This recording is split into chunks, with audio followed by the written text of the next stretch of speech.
Dhaka pain paralysis physiotherapy হসপিটালের পক্ষ থেকে আপনাদের সবাইকে শুভেচ্ছা। আজকে যে বিষয়টা নিয়ে আলোচনা করব সেটা হচ্ছে হাঁটু ব্যথা।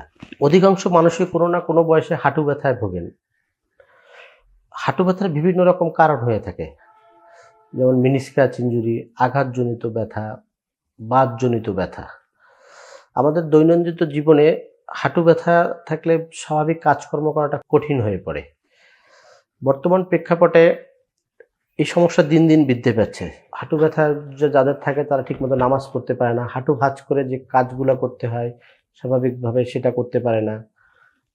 চলাফেরা করা খুব কষ্টসাধ্য, যন্ত্রণাদায়ক হয়ে যায়। তো আজকে বিষয়টা হচ্ছে হাঁটু ব্যথার কিন্তু অনেকগুলো কারণ আছে। কেউ আঘাত পেলে ব্যথা করতে পারে, মেনিসকাস ইনজুরি হলে হতে পারে, লিগামেন্ট।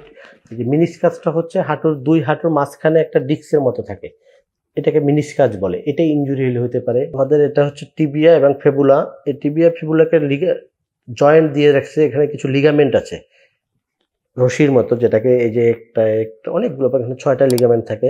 এই লিগামেন্ট ইনজুরি হলেও এই ধরনের পেইন হতে পারে। তার বাতজনিত কারণে হতে পারে, আঘাতজনিত কারণে হতে পারে, স্পোর্টস ইনজুরি হতে পারে।